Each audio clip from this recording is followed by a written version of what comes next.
Ohio State's defense slammed the brakes on Washington's explosive attack, suffocated the nation's number one scoring offense.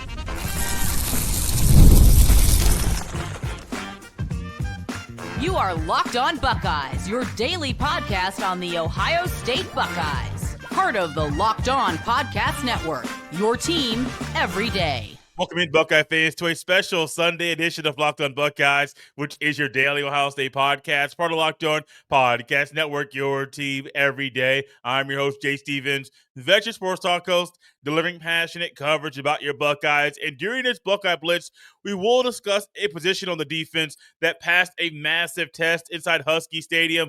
But first, Ohio State walked into Husky Stadium, knew it was going to be a wild and crazy game, and they realized that the Buckeyes defense had everything needed to slow down Washington. But when you look at the numbers heading into the game, Washington had the number one scoring offense in the entire country, averaging 55.7 points per game. And they also were averaging 536 total yards per game. So just by that fact alone, you would think Washington would be able to move the ball pretty easily, or at least in points of the game, or they would be able to score multiple touchdowns against the Buckeyes defense, especially because Ohio State didn't play last week.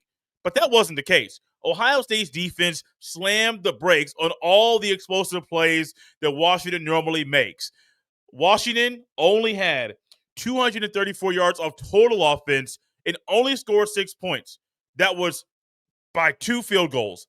That's it. And so for any defense going into that kind of game against that offense, you would expect them to give up a few touchdowns. Not Ohio State's defense. And it's not just Caleb Downs or Sonny Styles or Alvaro Reese. While they get a lot of attention, give a lot of credit to the secondary. Because DeMont Williams was not able to do a lot of the things he normally does when he had time to throw the ball. Because the secondary was phenomenal. Yes, there were times that the seams were open. There were times he was able to hit the open man throughout certain drives. But it was kind of a bend but don't break. And while they're bending a little bit, you realize they stiff it in the right moments. They're getting pressure in the right moments. The defensive line specifically did a lot of great things as far as setting the edges and keeping contained and not allowing their body to be turned to allow somebody to easily get around them.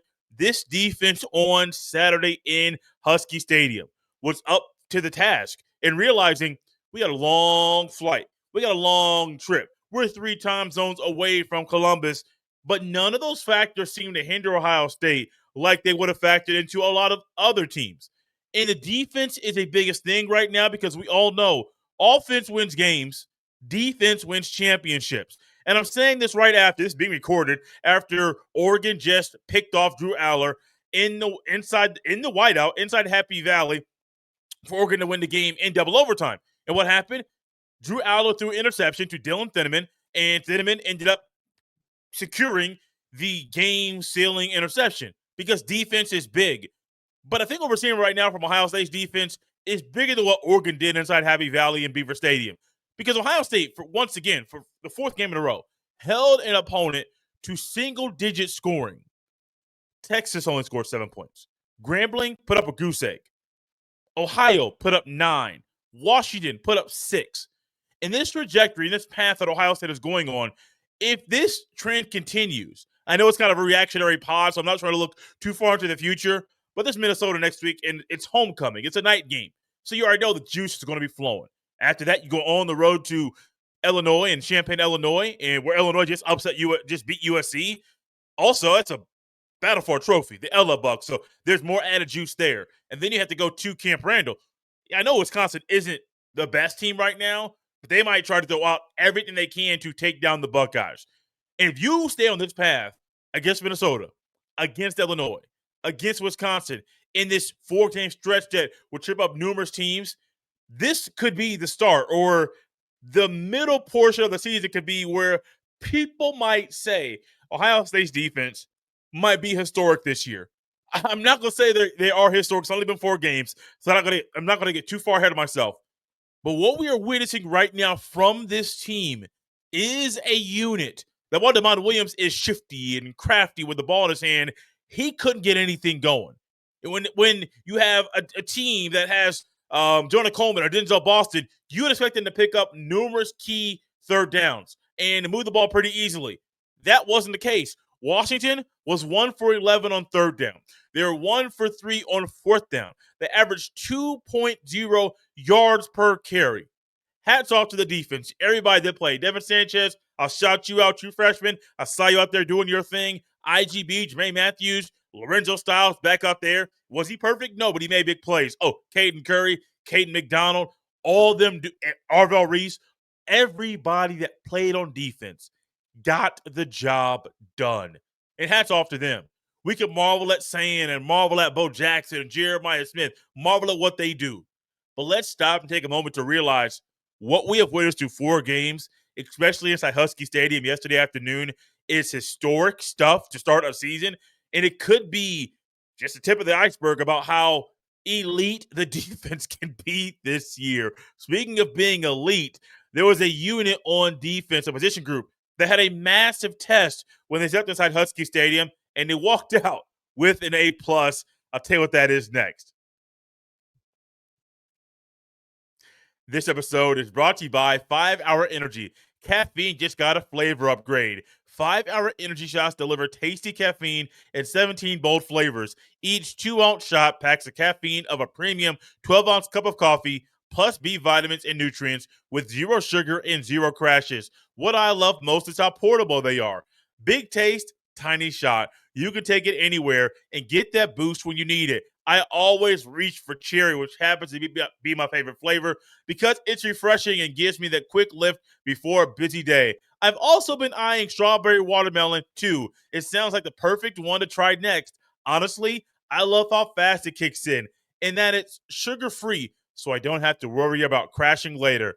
Enough with boring, flavorless caffeine. It's time to give your caffeine a flavor upgrade with 5 Hour Energy shots.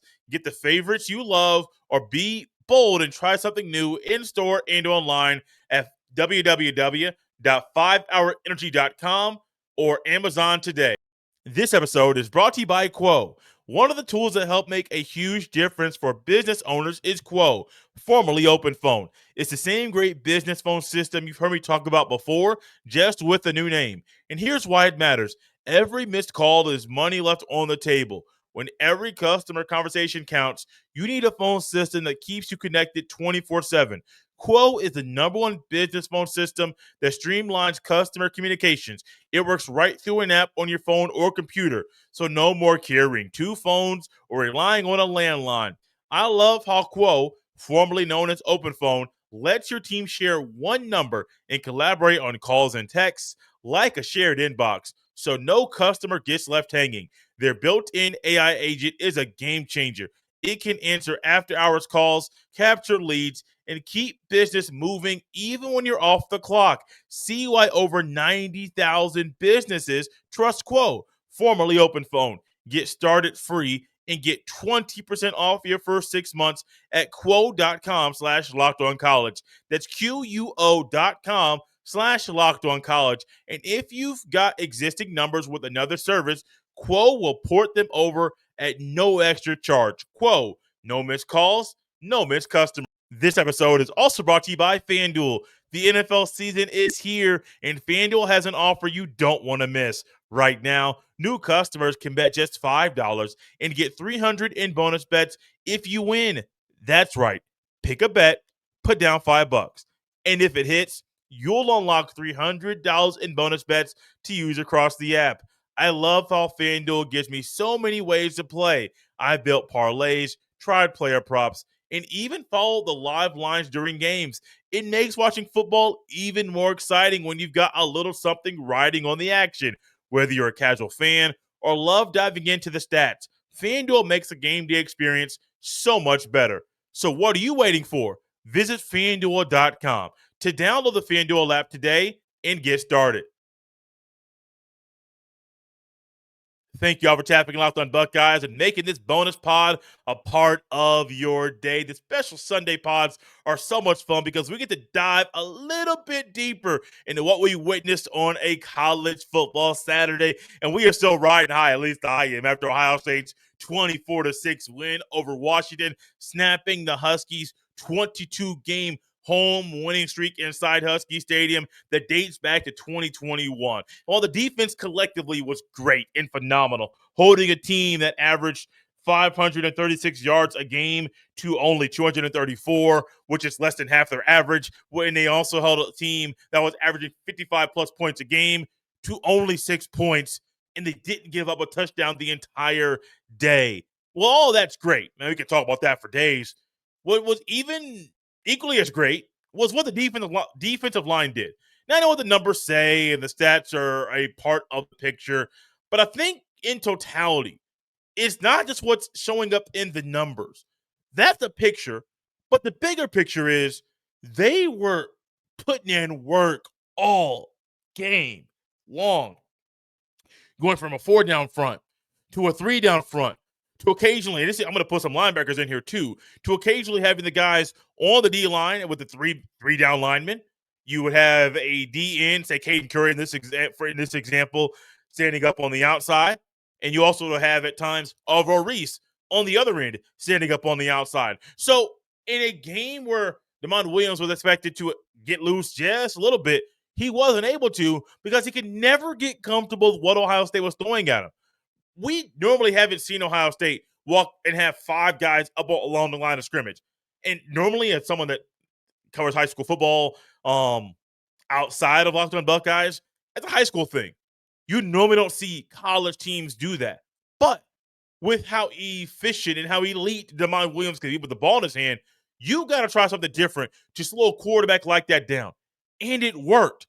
But Caden Curry, I mean, if there's a star of the game that gets all the Buckeye leads, it is Caden Curry. Leads the team in tackles with 11, sacks with 3, TFLs with 5. And that wasn't just the biggest thing that he did. There were times that he was dropping back into coverage, and he was being disruptive there too. A guy that's about 6'3", 260 pounds, is finding ways to be one of those guys on defense that shouldn't come off the field. I mean, if there are guys out there that shouldn't come off the field, to me, and I know this is a short list off the top of the dome, up front, Caden Curry, don't take him off the field. At backer, Alvaro Reese, don't take him off the field. In the secondary, I'm going to put Caleb Downs, of course, in the conversation. It's very close to saying IGB and Jermaine Matthews Jr. should come off the field. So you got 3 in the secondary, you got a backer, you got a D end. That's a quick list. I mean, probably more guys on there, to be honest with you, but that's just a quick list. And I start up front because the guys in the back half of the secondary can't be great and can't be the best they can be if the guys up front aren't getting pressure on the quarterback or making things very, very difficult. And by the numbers, you may want to say, well, Jay, did Jonah Coleman do well? I mean, he had some decent runs. I'm not going to say he got completely shut down. He did have 13 carries for 70 yards, averaged 5.4 yards a pop. The long run of 34 yards, like, oh, this is why this guy is great. I mean, it was very clear when he crossed the line of scrimmage, like, oh, he just broke one. But outside of that, it's just quick math. You're looking at, 46 yards on 12 carries. If you take that one away, it's not horrible, but that's probably where you want to keep him. If he pops one, he pops one. That's how good he is. The thing that was great about the D-line and the defense was that as efficient as DeMond Williams was, 18 of 22, 173 passing yards, and he didn't really have an issue giving the ball to the other team. He still was not throwing an interception all season. He couldn't really take the shots that he wanted to the end zone. And outside of the stuff that was happening between the 20-yard lines, that was where all of his damage was happening, but it was in short dink and dunk type of situations. Short to very intermediate passes. He averaged 7.9 yards per completion. While saying averaged 7.4, both of them were very confined by the playbooks, by the game plans, but also DeMond Williams was confined because he utilizes his legs, which opens up a lot of the deep passes. There were some intermediate stuff that really wasn't deep. That was more normal intermediate passes for DeMond Williams. I don't want to gloss over that fact. But this defensive line up front did a great job. Keanu Jackson Jr. early in the game, I think it was the first drive of the game as well, when Washington had the ball. He could have very easily got sucked down inside and allowed that thing to go around him for 15 yards, but no. He stayed square. He realized, I got to keep contained. If there was ever a game that Ohio State has played this year where they had to keep contained, it was today, because if they did keep contained over and over and over, it could have led to touchdown Devon Williams, touchdown Jonah Coleman. But that wasn't the case. This defensive line right now has already shown that they can do some really good things. But in the first 3 games, they weren't really challenged to get pressure and to contain a guy like Devon Williams. Even against Arch Manning can get loose a little bit. He didn't really try to do that against Ohio State. And there were times with Ohio State's defense, they don't keep contained. But even when they didn't keep contained, Ohio State has a speed at backer in the secondary to quickly close in on the ball carrier with relentless pursuit and to take him down to the ground. And so I think moving forward, still in the reactionary thing, I'm not trying to look too far ahead to the Minnesota game yet. That'll come Monday, Tuesday, Wednesday, Thursday, Friday, leading into the game. Hey, it's a night game next week on NBC, Inside the Shoe. But this game today, yesterday, I'm recording it on a Saturday evening. Whew, the Buckeyes, man, they're scary. The defense is scary. The offense, once they get out of this just win game plan, will be scary too. And I think moving forward with the defense, you can be confident that this defense is going to get the job done. They're going to slow down various offenses, various styles of offense over the next few weeks and months. And if they keep playing like this defense we're watching right now might be historic. We can't say that yet with only a 4-game sample size. But if you get to game 7, 8, 9, 10, and by that time you would include a game against Illinois, who might be ranked, and against Penn State, who will be ranked, then you can start having, this defense is historic or might be historic, depending on which way you want to describe your thoughts in that conversation. Thank you all for tapping Locked on Buckeyes and making this show your first listen of the day. For your second listen, check out Locked on College Football, because Spencer McLaughlin is a man with the plan to help you recap a wild and crazy Saturday in college football. The Buckeyes won. Alabama went down to Georgia, and they beat the Bulldogs. Oregon went to Happy Valley and ended the whiteout with a win. I mean, it's a lot of crazy stuff happening right now in college football. Spencer will help you recap the entire weekend. You can tap in Locked on Buckeyes and Locked on College Football right there on the YouTube or wherever you listen to podcasts. You can follow me on any social media platform at jstevens07. Send every email to jstevens317@gmail.com. This has been Locked on Buckeyes on a Sunday. We'll see you next time.